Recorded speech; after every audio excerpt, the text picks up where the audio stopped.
कृष्णा, राधे राधे। स्वागत है आप सभी का मेरे YouTube चैनल आध्यात्मिक कथाओं में। आज हम बात करेंगे परावर्तनी एकादशी के बारे में कि परावर्तनी एकादशी का व्रत कब है, 14 सितंबर को या 15 सितंबर को। तो यह सब जानने से पहले यदि आप लोग मेरे चैनल में नए आए हैं तो कृपया करके मेरे चैनल को सब्सक्राइब जरूर कर लीजिएगा ताकि आगे की जानकारी आपको मिल सके। तो आइए चर्चा करते हैं इस विषय पर कि परावर्तनी एकादशी व्रत कब से रखा जाएगा। बोलिए लक्ष्मी नारायण भगवान की जय हो। परावर्तनी एकादशी या जलझूलनी एकादशी की यह एक बड़ी एकादशी मानी जाती है। भाद्रपद महीने के शुक्ल पक्ष की एकादशी जलझूलनी एकादशी होती है। इसे बावन एकादशी भी कहते हैं। ये एकादशी ढोल ग्यारस, परिवर्तनी एकादशी, पद्मा एकादशी, जयंती एकादशी आदि नामों से जानी जाती है। तो देखिए, चतुर्मास में 4 महीने के लिए सोए हुए भगवान विष्णु देव उठनी एकादशी के दिन उठते ही, यह तो हमें पता है। लेकिन इन 4 महीनों के बीच में एक ऐसा समय आता है जब भगवान विष्णु सोते हुए करवट बदलते हैं। वो समय होता है भाद्रपद मास के शुक्ल पक्ष की एकादशी का, जिसे पार्श्व या परिवर्तनी एकादशी कहा जाता है। इस दिन भगवान के 52 रूप की आराधना की जाती है। 52 देव भगवान विष्णु के 10वें अवतार में से एक है। मान्यता है कि इनकी पूजा अर्चना सच्चे मन से करने वाले भक्तों की सभी मनोकामनाएं पूरी होती हैं। धार्मिक मान्यता है कि कान्हा जी के जन्म के बाद इसी दिन यशोदा माता ने उनका जल पूजन या घाट पूजन किया था। इसे ढोल ग्यारस इसीलिए कहा जाता है। ठीक है, अब हम चर्चा करते हैं इस महान फल का व्रत को इस साल 2024 में कब करें। तो इस साल 2024 में भाद्रपद माह के शुक्ल पक्ष की परिवर्तनी एकादशी का व्रत 14 और 15 सितंबर 2024 दोनों दिन किया जाएगा। इसकी वजह से बताने से पहले आपको एकादशी तिथि का समय बता देती हूँ। भाद्रपद माह के शुक्ल पक्ष की एकादशी तिथि 13 सितंबर शुक्रवार रात 10:30 पर शुरू होगी।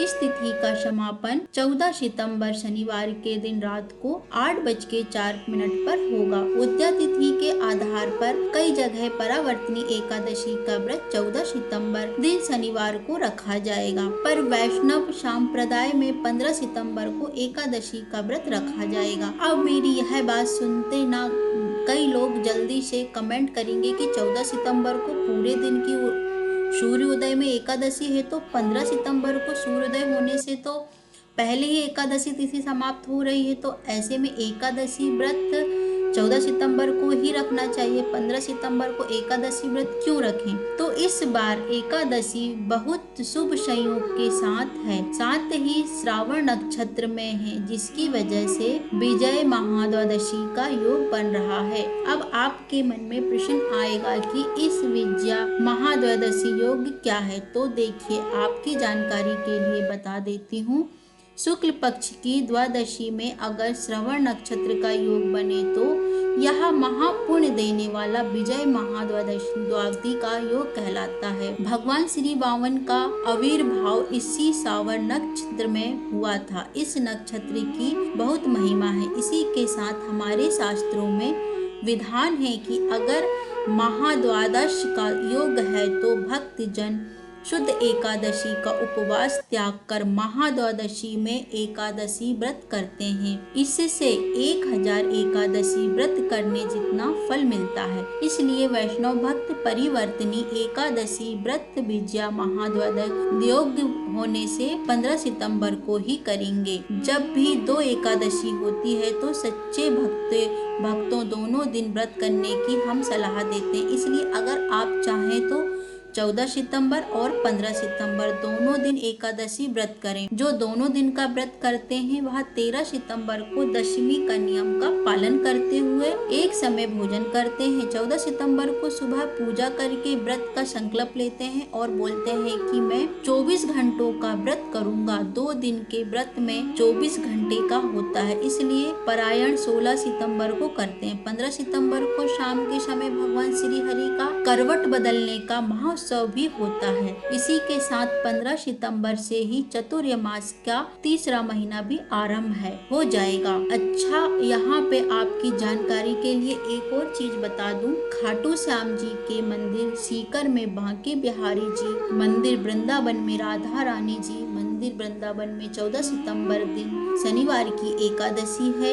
यह संप्रदाय और गौरिया मठ में 15 सितंबर दिन रविवार को परिवर्तनी एकादशी का व्रत पालन होगा। 15 सितंबर दिन रविवार को ही बामन द्वादशी या बामन जयंती व्रत भी रखा जाएगा। इस दिन भगवान बामन का अवतरण हुआ था, इसलिए बावन स्वरूप की पूजा जरूर करें। अपने सामर्थ्य के अनुसार दान करें। अपनी अगली वीडियो में जो पूजा विधि की वीडियो होगी उसमें मैं सारी जानकारी पूजा विधि भी बताऊंगी। एक और बात, जो लोग 14 सितंबर को व्रत कर रहे हैं वो गलत नहीं कर रहे हैं। मतलब आप यहाँ मत सोचना कि हम गलत व्रत कर रहे हैं। 14 सितंबर को व्रत करके आपको एक एकादशी का व्रत का पुण्य तो जरूर मिलेगा, पर जो 15 सितंबर को एकादशी व्रत करेंगे उन्हें 1000 एकादशी व्रत के पुण्य के साथ भगवान श्री हरि विष्णु और भगवान श्री कृष्ण की कृपा और प्रेम भी मिलेगा। क्योंकि शास्त्रों में भगवान श्री कृष्ण ने स्वयं कहा है कि जो महाद्वादशी में व्रत करता है उनसे मैं बहुत अधिक प्रसन्न होता हूँ। अगर अब मैं शुभ मुहूर्त की चर्चा करूँ तो इस दिन रवि योग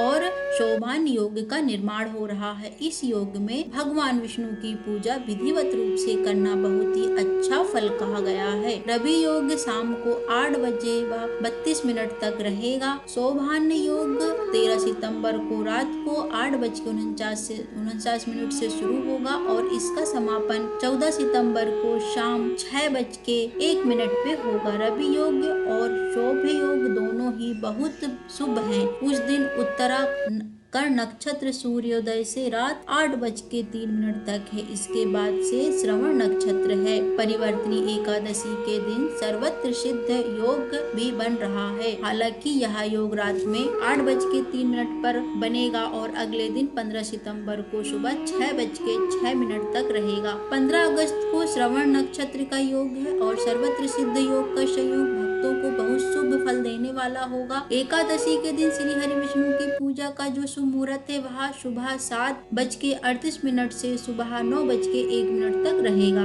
राहु काल का जो मुहूर्त है वह सुबह 9:01 से 10:44 तक रहेगा। अच्छा, जो विजय मुहूर्त है वह दोपहर में 2:20 से 3:39 तक रहेगा। इसके साथ ही गोधूली मुहूर्त शाम को 6:02 से 6:50 तक रहेगा। निशिता मुहूर्त रात को 11:53 से 12:04 तक रहेगा। अब आपको व्रत का पारायण समय बताती हूँ। जो लोग शनिवार 14 सितंबर को व्रत करेंगे वह अपने व्रत का पारायण 15 सितंबर रविवार सुबह 6:06 से 8:44 के बीच करेंगे। पारायण तिथि के दिन यानी 15 सितंबर को द्वादशी समाप्त होने का जो समय है वह शाम को 6:01 है। इसके बाद त्रयोदशी लग जाएगी। जो लोग 15 सितंबर 2024 दिन रविवार को व्रत करेंगे वो अपने व्रत का पारायण अगले दिन 16 सितंबर को सुबह सूर्योदय के बाद कर लेंगे। व्रत का पारायण कैसे करते हैं उस वीडियो का लिंक में आप वहाँ देख सकते हैं। इस दिन व्रत करेंगे वह अपने व्रत का पारायण 16 सितंबर को सूर्योदय के बाद ही करें। 15 सितंबर 2024 दिन रविवार को प्रदोष व्रत रखा जाएगा क्योंकि 15 सितंबर शाम को 6:01 से त्रयोदशी तिथि लग जाएगी और प्रदोष व्रत में प्रदोष काल की पूजनीय शाम की पूजा का विशेष महत्व होता है। प्रदोष काल की पूजा का जो मुहूर्त समय है वो 6:26। आज का यह वीडियो यहीं पर समाप्त होता है। आपको यह जानकारी कैसी लगी कमेंट करके जरूर बताइएगा। अगली वीडियो में मैं आपको और भी जानकारी दूंगी। जय श्री कृष्णा, राधे राधे।